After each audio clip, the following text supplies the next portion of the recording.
चलो very good evening. अपन ने अभी देखो लास्ट टॉपिक क्या कंप्लीट किया था इंडियन इकोनॉमी में, Indian economy on the eve of independence. आज अपन क्या स्टार्ट करने वाले हैं, इंडियन इकोनॉमी ड्यूरिंग 1950 टू 1990।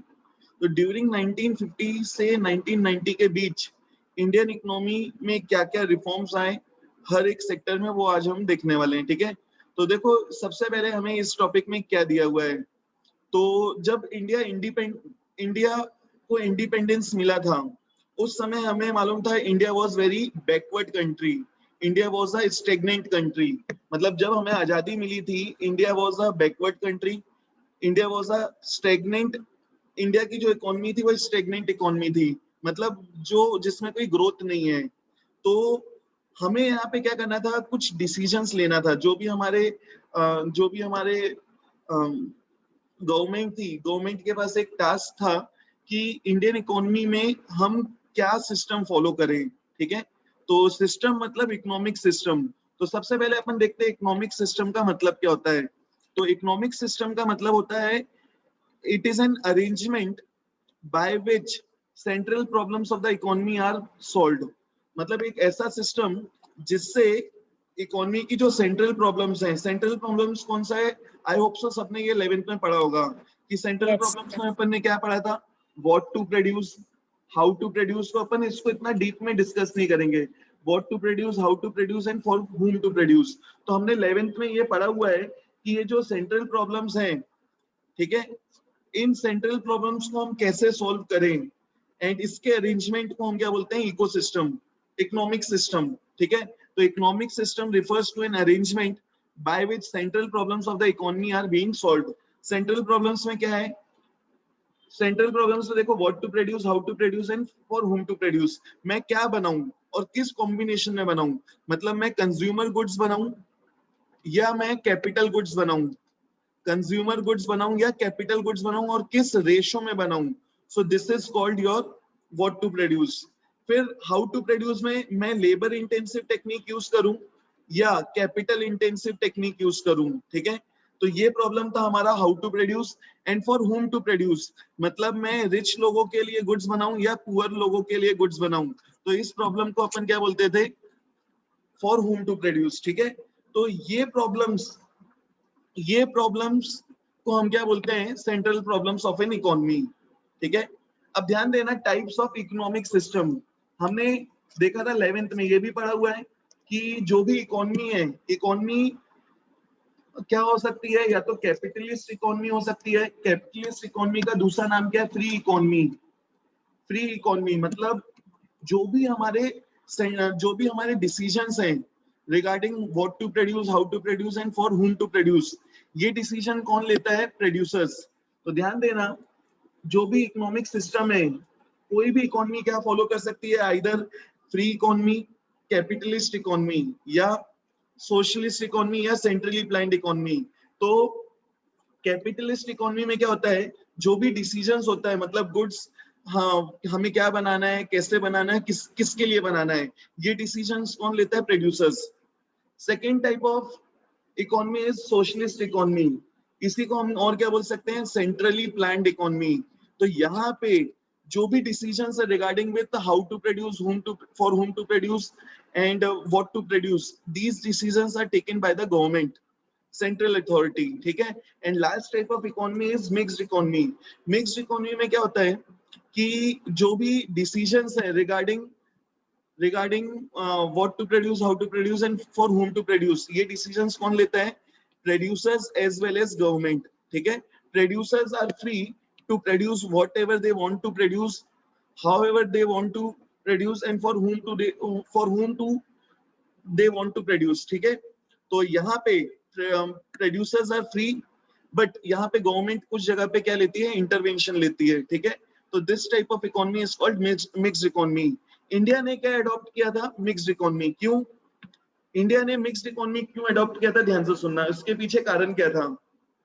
क्योंकि जब इंडिया को इंडिपेंडेंस मिली थी, तो Indian economy was very backward, it was stagnant.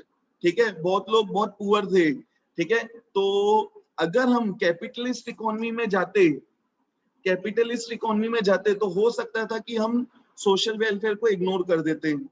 Capitalist economy मतलब जिस इकोनॉमी में डिसीजंस कौन लेता है, प्रोड्यूसर्स, कि क्या बनाएंगे, कैसे बनाएंगे, किसके लिए प्रोड्यूस करेंगे। तो उस केस में ये हो सकता था कि जो सोशल वेलफेयर है हम उसको इग्नोर कर देते, जबकि हमें उस चीज की ज्यादा जरूरत थी। एंड हम सोशलिस्ट इकोनॉमी में भी क्यों नहीं गए? हम सोशलिस्ट इकोनॉमी में भी क्यों नहीं गए? Because because India was a democratic country, ठीक है। तो यहाँ पे हम प्राइवेट ओनरशिप को पूरा डाइल्यूट कर दें, ये भी पॉसिबल नहीं था, ठीक है। इसलिए इंडिया ने उस समय क्या फॉलो किया? मिक्स्ड इकोनॉमी, ठीक है। Indian adopted this mixed economy system, ठीक है। चलो आते हैं, ध्यान से सुनना। नेक्स्ट हमें इसमें देखो क्या पढ़ना है, इकोनॉमिक प्लानिंग। इकोनॉमिक प्लानिंग का मतलब क्या होता है? इकोनॉमिक प्लानिंग मतलब यहाँ पे देखो क्या दिया है, इकोनॉमिक प्लानिंग का मतलब, economic planning can be defined as making major economic decisions, major economic decisions लेना, ठीक है, by the conscious decisions of a determinate authority on the basis of comprehensive survey of the economy as a whole.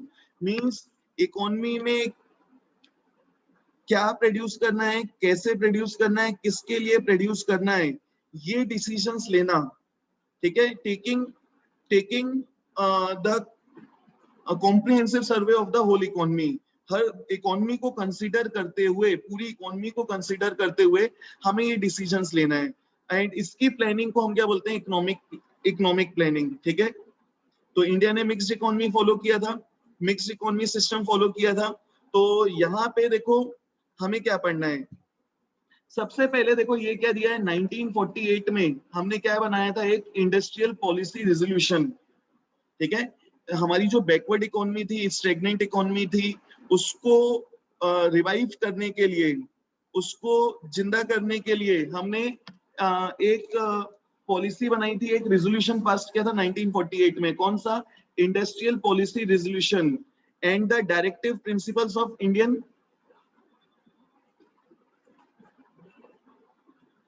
ठीक है। तो इसमें देखो हमने क्या किया था कि हमने पब्लिक सेक्टर को ज्यादा इंपॉर्टेंट रोल दिया था। तो 1948 में जो हमने इंडस्ट्रियल पॉलिसी रेजोल्यूशन बनाया था, उसमें हमने पब्लिक सेक्टर को ज्यादा रोल दिया था, ठीक है। प्राइवेट सेक्टर को भी हमने इंकरेज किया था कि वो भी इकोनॉमिक प्लानिंग का एक पार्ट बने, but major and leading role was assigned to the public sector. अब यहाँ पे देखो क्या हुआ था कि हमने क्या किया था, एक प्लानिंग कमीशन बनाया था। हमने एक प्लानिंग कमीशन, एक कमिटी बनाई थी। कब बनाया था? 1950 में। दिस इज इंपॉर्टेंट, ये फिगर याद रखना। To make economic planning effective, the government of India set up planning commission in 1950। Government of India ने एक प्लानिंग कमीशन सेटअप किया था, कब? 1950 में। एंड आगे वाला पार्ट भी इंपॉर्टेंट है, with the prime minister as the chairman. और उस कमीशन का चेयरमैन कौन था? Prime minister. तो ध्यान देना, इकोनॉमिक प्लानिंग को इफेक्टिव बनाने के लिए हमने क्या किया था? एक प्लानिंग कमीशन सेटअप किया था, ठीक है। अब ये एबॉलिश हो गया, इसकी जगह क्या आ गया? नीति आयोग, ठीक है। तो पहले क्या था? प्लानिंग कमीशन था। कब बना था? 1950 में। And it was being headed by the prime minister as a chairman. अब देखो इस कमिटी का या इस कमीशन का मोटिव क्या था? The purpose of the commission was to carefully assess the human and physical resources of the country and to prepare the plans for the effective use of resources। मतलब ये committee, ये commission क्या करती थी? जो भी हमारे रिसोर्सेज हैं उसको हम कैसे यूज करें, उसके लिए वो प्लानिंग करती थी, ठीक है। The planning commission fixed the planning period at 5 years, which began the era of 5-year plan। तो इन्होंने क्या किया? 5-year प्लान का जो भी हम प्लानिंग करते थे वो 5 इयर्स के लिए करते थे, ठीक है। तो वहां से ये स्टार्ट हुआ 5-year प्लान्स का, एंड ये अभी खत्म हो गया। तो ध्यान देना, अभी अपन को क्या पढ़ना है? What is plan. तो प्लान का मतलब क्या, ये भी आ सकता है 1 मार्क्स में। एंड इंपॉर्टेंट क्या था अभी अपन ने जो ऊपर पढ़ा था कि प्लानिंग कमीशन इंडिया में कब सेटअप हुआ था? तो 1950 में। And who was the chairman of that committee? Was the, answer क्या आएगा इसका कि प्राइम मिनिस्टर। आगे आते हैं मीनिंग ऑफ अ प्लान। तो ध्यान देना प्लान का मतलब क्या है। तो प्लान मतलब एक document showing detailed scheme, programme and strategy which has been worked out in advance for fulfilling an objective। मतलब प्लान क्या है, एक डॉक्यूमेंट होता है जिसमें हम डिटेल स्कीम देते हैं regarding any programme and strategy जो हमने पहले से डिसाइड की है फॉर अचीविंग एनी ऑब्जेक्टिव। तो किसी ऑब्जेक्टिव को अचीव करने के लिए, किसी गोल को अचीव करने के लिए हमने क्या किया, पहले से कुछ प्लानिंग किया, ठीक है, जिसमें हमने क्या क्या चीज फॉलो करना है, ठीक है, वो सब पहले से हमने डिस्कस किया, पहले से हमने उसको वर्कआउट किया, उसको हम क्या बोलेंगे, प्लान। तो देखो प्लान का मतलब क्या है, plan is a document showing detailed scheme, programme and strategy worked out in advance for fulfilling an objective. हम ये प्लान क्यों बनाते हैं, प्लान क्यों बनाते हैं, for achieving our predetermined goals and objectives, ठीक है। तो देखो क्या दिया, planning is done to achieve some predetermined goals within a specific time. मतलब स्पेसिफिक टाइम के अंदर जो हमने पहले से डिसाइड किया उन गोल्स को अचीव करने के लिए। ड्यूरेशन ऑफ ईच प्लान, तो हमने क्या बनाया था, जो प्लान्स थे वो हम 5 इयर्स के लिए बनाते थे। अब यहाँ पे एक इंपॉर्टेंट चीज बता रहा हूँ, ध्यान से सुनना। जरूरी है क्या मैं प्लानिंग 5 इयर्स के करता था, नहीं, प्लानिंग हम लंबे टाइम के लिए भी कर सकते थे and planning can be done for next 20 years. अगर मैं 20 इयर्स की प्लानिंग कर रहा हूँ तो 20 इयर्स की प्लानिंग को अपन क्या बोलते थे, पर्सपेक्टिव प्लान, ठीक है। तो ध्यान से सुनना, our plan not only specify the objectives to be attained in 5 years but also what is to be achieved over a period of 20 years। this long term planning is called perspective plan। मतलब अगर मैं planning कर रहा हूँ for next 20 years, हमने तो 5 years का वो बनाया था, 5 ईयर प्लान्स, ठीक है। हर 5 साल के लिए हमारा नेक्स्ट, हमारा क्या प्लानिंग है, हम हमारे क्या प्रोग्राम्स एंड पॉलिसीज हैं। बट हम प्लानिंग 20 इयर्स के लिए भी करते थे एंड 20 इयर्स की जो प्लानिंग है उसको हम क्या बोलते थे, perspective plan. The 5 year plans are suppose to provide the basis for perspective plan, ठीक है। तो ध्यान रखना, this is important. What is perspective plan, perspective plan मतलब होता है planning for a period of more than, planning for a period of 20 years, ठीक है, उसको हम क्या बोलेंगे, पर्सपेक्टिव प्लान। अब ध्यान देना, ये जो भी हमने 5 ईयर प्लान्स बनाए थे, हर एक प्लान के पीछे हमारा कोई गोल होता था। जो मैं ये प्लान बना रहा हूँ 5 ईयर प्लान, तो हर 5 ईयर प्लान के पीछे हमारा कोई ना कोई गोल होता था।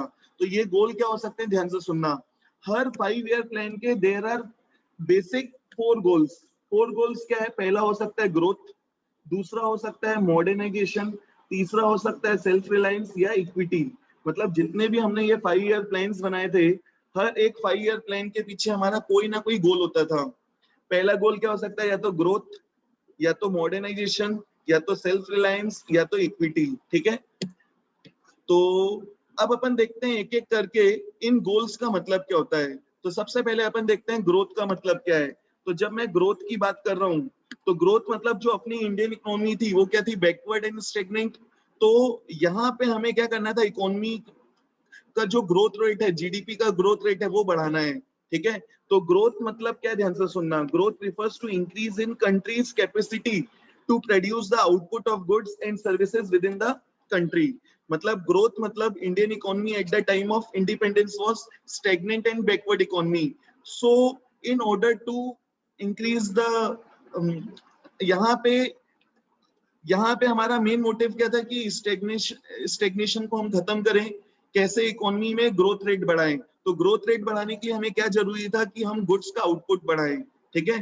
तो ग्रोथ का मतलब क्या है, increasing our capacity to produce goods and services, ठीक है। ग्रोथ इंप्लाइज देखो क्या दिया है, either a larger stock of productive capital. इसका मतलब या तो हमारे पास या तो हमारे पास ज्यादा मशीन का स्टॉक है। अगर मेरे पास ज्यादा मशीन्स होगी तो उससे क्या होगा, मैं ज्यादा गुड्स प्रोड्यूस करूंगा, ज्यादा गुड्स प्रोड्यूस करूंगा तो ग्रोथ रेट विल इंक्रीज। या larger size of supporting services like transport and banking, ठीक है। या तो हमारे पास क्या है, जो सपोर्टिंग सर्विसेज है उसका ज्यादा स्टॉक होना, ठीक है। या हम अपनी और an increase in the efficiency of productive capital in services, मतलब या तो हम अपने जो अपनी जो प्रोडक्टिव कैपेसिटी है उसको हम क्या करें, इंक्रीज करें। तो ग्रोथ का मतलब क्या है, to have larger stock of productive capital, मतलब नई नई इंडस्ट्रीज एंड नए नए फर्म्स स्टार्ट करना। जितने स्टार्टअप्स होंगे, जितनी फर्म्स बनेगी, तो उससे क्या होगा, गुड्स एंड सर्विसेज ज्यादा बनेगा, ठीक है। तो इकोनॉमी में there will be increase in goods and services, economy will grow, ठीक है। या तो सपोर्टिंग सर्विसेज को प्रमोट करना, जैसे ट्रांसपोर्ट और बैंकिंग। तो ये जो सर्विसेज हैं, अगर बिजनेस बढ़ेगा तो ये सर्विसेज, ऑब्वियस है कि ये सर्विसेज भी बढ़ेगी, ठीक है। या हम क्या करें, अपनी जो प्रोडक्टिव कैपिटल, सपोज मेरे पास मशीन्स ऑलरेडी है, उनकी कैपेसिटी इंक्रीज कर दो। अगर मैं उनकी कैपेसिटी इंक्रीज करूंगा तो क्या होगा, ज्यादा गुड्स बनाएंगे, ज्यादा गुड्स बनाएंगे तो इकोनॉमी विल ग्रो, ठीक है। देखो आगे क्या दिया है, a good indicator of economic growth in the language of economics is steady increase in the GDP. मतलब कोई भी इकोनॉमी ग्रो कर रही है या नहीं कर रही है, उसका इंडिकेटर क्या है, जीडीपी का ग्रोथ रेट, ठीक है। एंड आई होप सो सबको मालूम है जीडीपी का मतलब इकोनॉमी में जो गुड्स एंड सर्विसेज प्रोड्यूस हुआ उसकी वैल्यू क्या है, ठीक है। GDP of a country is derived from different sectors. GDP का मतलब इकोनॉमी में जो गुड्स एंड सर्विसेज बना उसकी वैल्यू क्या है। तो इसमें सब सेक्टर का कंट्रीब्यूशन आएगा, agriculture sector, industrial sector and service sector, ठीक है।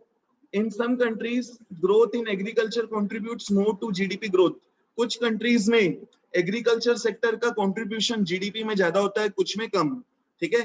जैसे इंडिया में इंडिपेंडेंस के समय सबसे ज्यादा जो लोग थे वो किस चीज में एम्प्लॉयड थे, एग्रीकल्चर सेक्टर में। तो एग्रीकल्चर सेक्टर का जीडीपी में कंट्रीब्यूशन उस समय ज्यादा था। एंड धीरे धीरे अब क्या हो रहा है, industrial sector and service sector में लोग मूव ऑन कर रहे हैं। तो यहाँ पे एग्रीकल्चर सेक्टर का contribution in GDP is declining, ठीक है। चलो तो देखो यहाँ पे क्या दिया है, share of service sector in GDP increased. GDP में जो सर्विस सेक्टर का कंट्रीब्यूशन है वो इंक्रीज हो गया। By 1990 the share of the service sector was 40.59%, more than that of agriculture और इंडस्ट्रियल सेक्टर।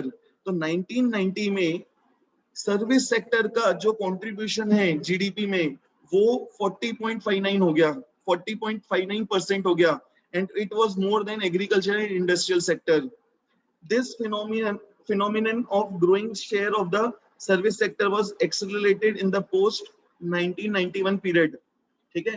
एंड ये चीज और बढ़ गई 1991 के बाद, क्यों वो अपन बाद में देखेंगे। तो ध्यान देना, जब भी 5 ईयर प्लान बनता है, जब भी 5 ईयर प्लान बनता था, हर प्लान के पीछे कोई ना कोई गोल होता था। तो वो गोल क्या हो सकती है, चार चीज। क्या देखा अपन ने, चार चीज, या तो ग्रोथ, ठीक है, या मॉडर्नाइजेशन, या सेल्फ रिलायंस, या इसके बाद अपन ने क्या देखा था, सेल्फ रिलायंस और इक्विटी, ठीक है। तो अभी अपन ने देखा गोल, ग्रोथ का मतलब क्या है, ग्रोथ का मतलब है increasing the output of goods and services, and that is possible by increasing our industries, that is possible by increasing our productive capital, ठीक है। that is possible by increasing our support services, जैसे कि transport and banking, ठीक है। Banking को अगर मैं improve करूंगा तो इससे क्या होगा, देखो बैंकिंग बढ़ेगा, बैंकिंग फैसिलिटीज बढ़ेगी तो लोगों के पास पैसा आएगा, इजिली पैसा आएगा तो वो ज्यादा इन्वेस्टमेंट करेंगे, ज्यादा इन्वेस्टमेंट करेंगे तो क्या होगा, इकोनॉमी में गुड्स एंड सर्विसेज बनेगा। ट्रांसपोर्ट फैसिलिटीज अच्छी होगी तो इससे क्या होगा, हम इजिली गुड्स को एक जगह से दूसरी जगह भेज सकते हैं, जिससे बिजनेस बढ़ेगा, इनकम बढ़ेगी तो लोग इन्वेस्टमेंट करेंगे, ठीक है। चलो तो ये ग्रोथ वाला पॉइंट समझ में आया क्या सबको। आगे बढ़ने से पहले अपन एक छोटा सा पॉज लेते हैं। जल्दी से बताओ अभी तक अपन ने जितना पढ़ा समझ में आ रहा है कि नहीं आ रहा है। चलो ध्यान देना, अपन ने अभी पहला गोल पढ़ लिया है, दैट इज ग्रोथ। अब अपन आते हैं सेकंड गोल पे। तो देखो सेकंड गोल हमारा क्या है, सेल्फ रिलायंस। तो सेल्फ रिलायंस का मतलब क्या है, तो देखो we were dependent on other countries for our goods and services, ठीक है। Even at the time of independence India was not self dependent, ठीक है। we were dependent on other countries for goods and services. तो यहाँ पे हमारा एक motive क्या था कि हम अपने आप को सेल्फ रिलायंट बनाएं. तो देखो सेल्फ रिलायंट का मतलब क्या है. Self reliance under Indian conditions means overcoming the need of external assistance. मतलब जो हमें बाकी बाहर की कंट्रियों से हेल्प लगती थी, ठीक है, उस हेल्प को हमें क्या करना है, खत्म करना. उसको हम क्या बोलते हैं, self reliance. In other words it means to have development through domestic resources. Means हम अपने रिसोर्सेस खुद बनाएं rather than depending on other countries. कि हम कोई चीज दूसरी कंट्री के ऊपर डिपेंडेंट हैं अपने गुड्स एंड सर्विसेज के लिए. तो to promote economic growth and modernization, the 5-year plans stressed on the use of own resources in order to reduce our dependence on foreign countries. तो foreign countries के ऊपर अपना dependence कम करने के लिए हमने 5-year plans पे किस चीज के ऊपर stress किया कि कैसे हम अपने economic growth and modernization को promote करें. ठीक है, तो देखो यहाँ पे क्या दिया है. The policy of self-reliance was considered a necessity because of 2 reasons. ठीक है, ये हम सेल्फ रिलायंस की पॉलिसी को हमने इतना ज्यादा इंपॉर्टेंस क्यों दिया. 2 रीजंस थे. पहला था फॉरेन डिपेंडेंस को कम करना एंड दूसरा टू अवॉइड फॉरेन इंटरफेरेंस. सोच के देखो, अगर मैं हर चीज के ऊपर बाहर की कंट्रियों के ऊपर डिपेंडेंट हूं तो इससे क्या हो जाएगा, इंडिया का बर्डन विल इंक्रीज एंड हमारा जो इकोनॉमिक डिसीजंस हैं दैट में इकोनॉमिक डिसीजंस है डेट में गो टू फॉरेन कंट्रीज और हम वापस क्या बन जाएंगे, उनके अंडर में आ जाएंगे. ठीक है, तो यहाँ पे देखो क्या दिया है, क्यों हमने सेल्फ रिलायंस पे इतना फोकस दिया. तो पहला रीजन है to reduce our foreign dependence. As India was recently freed from foreign control, it is necessary to reduce our dependence on foreign countries, especially for food. So stress should be given to attain self reliance. And दूसरा reason देखो क्या दिया इसमें, to avoid foreign interference. It was feared that dependence on imported food supplies, foreign technology and foreign capital may increase foreign interference in the policies of our country. तो अगर मैं किसी country के ऊपर अपने food, technology and capital goods के ऊपर dependent हूं तो इससे हो सकता है कि उस कंट्री का इंडिया की इकोनॉमी में इंटरफेरेंस बढ़ जाए. ठीक है, to avoid these things it was more importance was given to the modernization. ठीक है, सॉरी, सेल्फ रिलायंस. नेक्स्ट देखो हमें क्या दिया, इक्विटी. तो देखो इक्विटी का मतलब क्या है, अपन ने एक चीज स्किप कर दी कि यहाँ पे मॉडर्नाइजेशन. तो अपन पहले इक्विटी पढ़ लेते हैं फिर आते हैं मॉडर्नाइजेशन में. तो देखो इक्विटी का मतलब क्या है, इक्विटी का मतलब क्या है, देखो क्या दिया है कि सोशल वेलफेयर को इंपॉर्टेंस देना. ठीक है, ऐसा नहीं हो कि gap between rich and poor is increasing. तो the basic objective of growth, modernisation and self reliance by themselves may not improve the kind of life which all people are living. ठीक है, तो इकोनॉमी में हमने क्या देखा था, standard of living was very poor. ठीक है, तो ये जो हमारा ग्रोथ का ऑब्जेक्टिव था, सेल्फ रिलायंस का ऑब्जेक्टिव था, मॉडर्नाइजेशन का जो ऑब्जेक्टिव था, this was not sufficient जब तक हम लोगों की लाइफ में जो स्टैंडर्ड ऑफ लिविंग है उसको इम्प्रूव ना करें.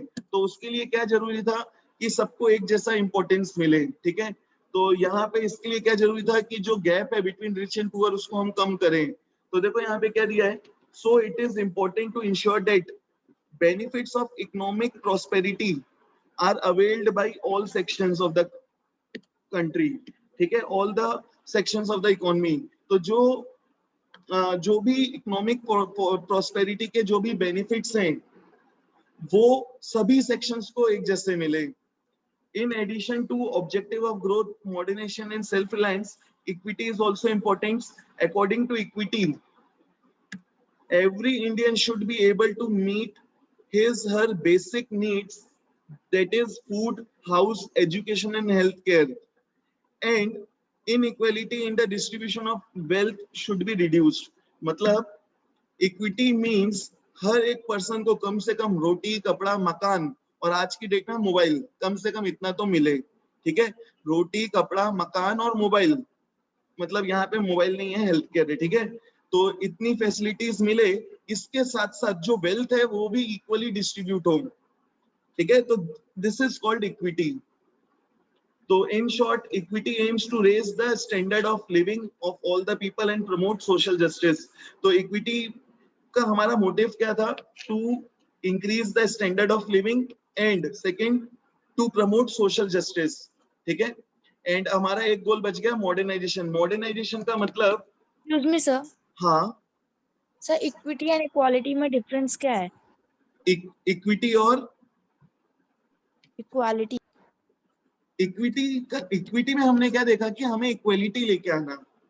इक्विटी मतलब ये हमारा क्या है, गोल। इसमें हमारा गोल क्या है कि कैसे हम इकोनॉमी में इक्वलिटी लेके आए। मींस जो वेल्थ है सबकी वेल्थ बराबर हो जाए। ठीक है, दूसरा हमने क्या देखा कि जो भी बेसिक नेसेसिटीज हैं, जैसे रोटी, कपड़ा, मकान, ये सबको मिले, कम से कम बेसिक एमिनिटीज सबको मिले, प्लस इकोनॉमी में जो वेल्थ है वो इक्वली डिस्ट्रीब्यूट हो। इसी को हम क्या बोलते हैं, इक्वलिटी या इक्विटी। बनेगा, है एक ही चीज। इक्विटी एंड इक्वालिटी सेम नहीं है? सेम है। ये इक्विटी के अंदर ही तो है, इक्वलिटी सेम है। Equity means bringing equality. ठीक है, reducing inequality, this is equity. ठीक है, ये इक्विटी को अकाउंट्स वाले इक्विटी से मत जोड़ना। यहाँ पे इक्विटी का मतलब है bringing equality in the economy या रिड्यूसिंग द इनइक्वालिटी। कैसे, इसको दो चीज में बताया उन्होंने। पहला क्या बताया, एक तो वेल्थ इक्वली डिस्ट्रीब्यूटेड हो, एंड दूसरी चीज उन्होंने क्या बताया यहाँ पे, वेल्थ के साथ साथ जो बेसिक एमिनिटीज हैं सबसे कम से कम उतनी तो सबको मिले। ठीक है, एंड अपना एक चीज रह गया, एक पॉइंट, एक गोल, दैट इज मॉडर्नाइजेशन। तो मॉडर्नाइजेशन में देखो क्या है कि जो न्यू टेक्नोलॉजीज हैं उसको हम अडॉप्ट करें, साथ ही साथ में हम अपने आउटलुक को, हमारी सोच को बदलें। ठीक है, देखो इकोनॉमी में there are men and women, and अगर हमें ग्रो करना है तो हमें वुमेन्स को भी उतना ही इंपॉर्टेंस देना पड़ेगा, उनको भी एजुकेट करना पड़ेगा, because they can make more contribution in the economy. ठीक है, तो हमें अपनी सोच को और हमें अपनी टेक्नोलॉजी को इम्प्रूव करना पड़ेगा। This is modernisation. तो मॉडर्नाइजेशन में देखो क्या दिया है कि modernisation aim to increase the production of goods and services through using of new technologies. ठीक है, जैसे 5G आ रहा है तो 5G को अडॉप्ट करो जल्दी से जल्दी, एंड उसको यूज करो। कैसे हम उसको अपने बेनिफिट के लिए यूज कर सकते हैं, कैसे उसको यूज करके हम अपने हमारे ग्रोथ के एम को अचीव कर सकते हैं। आगे देखो, for example a farmer can increase the output of the farm by using new seed varieties instead of using the old ones. तो फार्मर क्या कर सकता है, नई नई टेक्नोलॉजी जैसे ट्रैक्टर हो गया, फिर इरिगेशन फैसिलिटीज को इंप्रूव कर सकता है। ठीक है, न्यू वेराइटीज ऑफ सीड्स को यूज कर सकता है for increasing his output productivity. And next and important इसने पॉइंट क्या दिया, change in social outlook. Modernization also requires change in social outlook, such as gender empowerment or providing equal rights to women. ठीक है, कंधे से कंधा मिला के चलने का हमें चलने की अपॉर्चुनिटीज देनी चाहिए, क्योंकि हम ये मानते हैं कि जितना कंट्रीब्यूशन एक मेन सोसाइटी में कर रहा है उतना एक वुमेन भी कर सकती है। तो हम अगर उनको एजुकेट करेंगे, क्यों, अगर याद हो तो देखो इंडिया में लिटरेसी रेट कितना था, 16% ओवरऑल, और इसमें भी वुमेन लिटरेसी रेट कितना था, सिर्फ 7% eight the time of independence. तो यहाँ पे अगर हम इनको एजुकेट करेंगे तो इससे क्या होगा, they can contribute more for the society. ठीक है, a society will be more civilized and prosperous if it makes use of the talent of the women in the workplace. ठीक है, तो this is your modernization गोल। ठीक है, तो अपन ने 4 goals देखा। पहला क्या देखा अपन ने, फर्स्ट अपन ने क्या देखा गोल, ग्रोथ मतलब इंक्रीजिंग अवर प्रोडक्शन कैपेसिटी। ठीक है, by increasing more and more machines. ठीक है, बाय इंक्रीजिंग सपोर्ट सर्विसेज जैसे बैंकिंग इंफ्रास्ट्रक्चर्स को डेवलप करके। फिर अपन ने देखा मॉडर्नाइजेशन में हमने क्या देखा, new technology along with change in our social outlook. फिर अपन ने इसके बाद क्या देखा था, इसके बाद अपन ने क्या देखा था, ग्रोथ हो गया, मॉडर्नाइजेशन हो गया, सेल्फ रिलायंस। सेल्फ रिलायंस मतलब reducing our dependency on foreign countries for food, for technology, for any type of capital goods. ठीक है, हम ये क्यों सेल्फ रिलायंट क्यों बनना चाहते थे? पहली चीज तो हम उनके ऊपर जो डिपेंडेंसी है उसको कम करें। दूसरा, to reduce the chance of interference of the foreign country. ठीक है, एंड लास्ट हमने क्या देखा, equality. Equality means bringing equity means bringing equality in the economy. Equality में हमने दो चीज देखा था, वेल्थ इक्वली डिस्ट्रीब्यूटेड हो, साथ साथ में बेसिक एमिनिटीज सबको मिले। ठीक है, एंड ये हमने क्यों देखा था, इकोनॉमी में जो लोगों का स्टैंडर्ड ऑफ लिविंग है उसको इंप्रूव करने के लिए। ठीक है, so these are the 4 year plans, these are the 4 goals of any 5 year plans। तो हर 5 year प्लान में हम किसी ना किसी गोल को ऑब्जेक्टिव बना के उसके लिए प्लानिंग करते थे। ठीक है, तो अब अपन नेक्स्ट क्लास में क्या पढ़ेंगे, हर एक सेक्टर में, जैसे एग्रीकल्चर सेक्टर में, इंडस्ट्रियल सेक्टर में, फॉरेन ट्रेड में हमने क्या क्या रेजोल्यूशंस बनाए। ठीक है, ड्यूरिंग 1950 टू 1990। ठीक है, तो आज की क्लास में अपन ने जितना पढ़ा उसको रीड करके रखना, एंड किसी को कोई डाउट है तो तुम मुझसे डिस्कस कर सकते हो ओवर फोन कॉल। ठीक है, आज के लिए बस अपन इतना ही रखते हैं। कोई डाउट है तो अभी भी पूछ सकते हो। कोई डाउट है किसी को?